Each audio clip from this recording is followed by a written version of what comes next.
ನಮ್ಮ ಗಣರಾಜ್ಯೋತ್ಸವ ಯಾವ ರೀತಿ ನಾವು ಆಚರಣೆ ಮಾಡ್ತಾ ಇದ್ದೀವಿ ಅದರ ಮಹತ್ವ ಹಾಗೂ ಮಕ್ಕಳಿಗೆ ಪೋಷಕರಿಗೆ ಒಂದು ಕಿವಿ ಮಾತು, ಗಿಡವಾಗಿ ಬಗ್ಗದ್ದು ಮರವಾಗಿ ಬಗ್ಗಿತೆ ಎಂಬ ಒಂದು ನಾಣ್ಣುಡಿಯನ್ನು ಬಹಳ ಎಚ್ಚರಿಕೆಯಿಂದ ಬಹಳ ಮನಸ್ಸು ಮುಟ್ಟು ಹಾಗೆ ಹೇಳಿದ್ದಾರೆ. ಅವ್ರಿಗೆ ತುಂಬ ಹೃದಯದ ವಂದನೆಗಳನ್ನು ಅರ್ಪಿಸುತ್ತಾ ಈಗ ಚಂದ್ರಕಾಂತ್ ಮತ್ತು ಅಭಿಲಾಷ್ ಅವರು ಸಂಗೊಳ್ಳಿ ರಾಯಣ್ಣ ಅವರ ಒಂದು ಏಕಪಾತ್ರಾಭಿನಯ ಮತ್ತು ಒಂದು ಸಂಭಾಷಣೆಯ ಮೂಲಕ ಪ್ರದರ್ಶನ ಮಾಡ್ತಾ ಇದ್ದಾರೆ.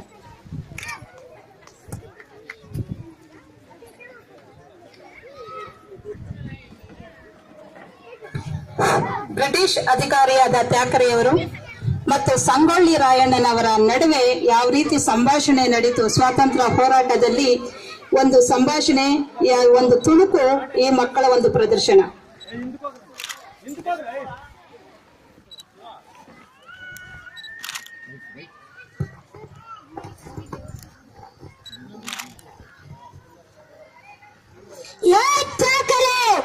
ಕನ್ನಡಿಗರ ಮಾನಾಭಿಮಾನದ ಬಗ್ಗೆ ನಿನ್ನಂತ ಕಚ್ಚಿ ನಾಯಿಗೆಯನ್ನು ಗೊತ್ತೈತೆ.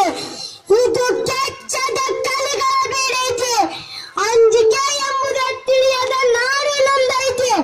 ಕಿತ್ತೂರು ದೇಶಾಭಿಮಾನ ಸ್ವಾಭಿಮಾನದ ಗೂಡೈತೆ. ಇಂಥ ನಾಡಿಗೆ ಜೀವನ ತೋರಿಸ್ತೆ ಪರಂಗಿಯವರ ಗುಂಡಿಗೆ ರಕ್ತ ಭೂಮಿಗೆ ಬಿಟ್ಟು ಸೇತುವೆಯನ್ನು ಸೀಳುತ್ತಲಕ್ಕ ಕನ್ನಡಿಗರು ಕಾದು ಕುಂತಾರ. ಕಿತ್ತೂರು ಸ್ವಾತಂತ್ರ್ಯ ಪಡೆಬೇಕಂತ ಸಂಕಲ್ಪ ತೊಟ್ಟಿರೋ ಗಂಡದ ಗುಂಡಿಗೆ ಗಂಡು ಭೂಮಿ ನಮ್ಮದು. ಸಂಗೊಳ್ಳಿ ರಾಯಣ್ಣ ದೇಶಭಕ್ತಿಯಂತೆ ನಾಡ ಪ್ರೇಮವಂತೆ.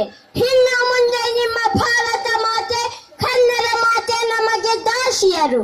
ಈ ದೇಶ ನಮ್ಮದು, ಈ ನಾಡು ನಮ್ಮದು, ಇಲ್ಲಿನ ನೆಲ ಜಲ ಎಲ್ಲವೂ ನಮ್ಮದೇ. ನಾವೇ ಈ ನಾಡಿನ ಒಡೆಯರು, ನಾವೇ ಇಲ್ಲಿನ ರಾಜರು. ನಮ್ಮ ಬೂಟಿನ ಧೂಳು ಒರೆಸಿಕೊಂಡು ನಮ್ಮ ಜಿದ್ದ ಮಾಡಿಕೊಂಡು ನಾವು ಹೇಳಿದಂತೆ ಕೇಳಿಕೊಂಡು ಬದುಕಬೇಕು. ನೀವು ಇನ್ನೇನಿದ್ದರೂ ನಿಮ್ಮ ದೇಶಭಕ್ತಿ ನಮ್ಮ ಇಂಗ್ಲೆಂಡಿಗೆ ಮೀಸಲು, ನಿಮ್ಮ ರಾಜಭಕ್ತಿ ನಮ್ಮ ದೇಶದ ರಾಣಿಗೆ ಮೀಸಲು. ಇನ್ನು ಮುಂದೆ ಈ ನಾಡಿನಲ್ಲಿ ನಮ್ಮ ಮಾತೆ ಅಂತಿಮ, ನಮ್ಮ ಮಾತೆ ಶಾಸನ. ಈ ಕಿತ್ತೂರಿನ ಪ್ರತಿ ಪ್ರಜೆಯು ನಮ್ಮ ಸೇವೆ ಮಾಡಬೇಕು. ನಿಮ್ಮ ಸ್ವಾಭಿಮಾನವನ್ನು ಬದಿಗಿರಿಸಿ ನಮ್ಮ ಸೇವೆ ಮಾಡಲು ಸಿದ್ಧರಾಗಿ.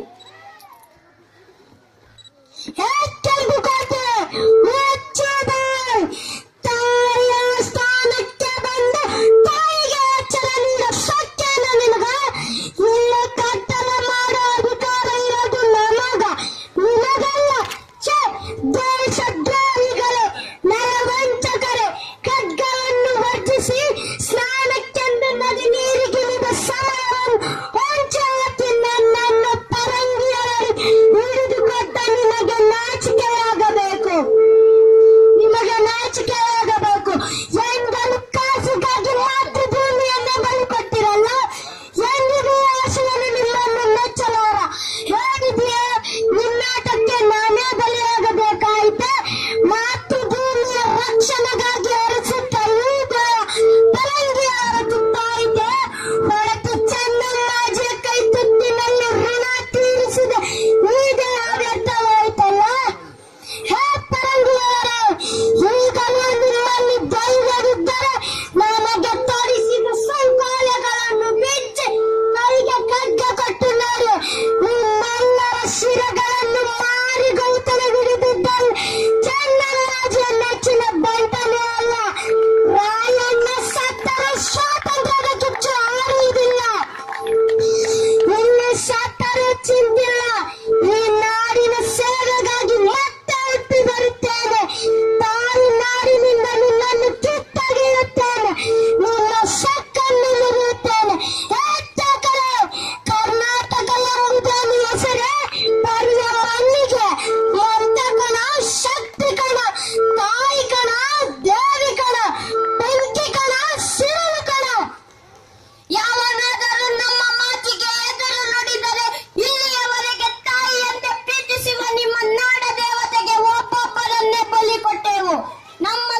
ನಮಗೆ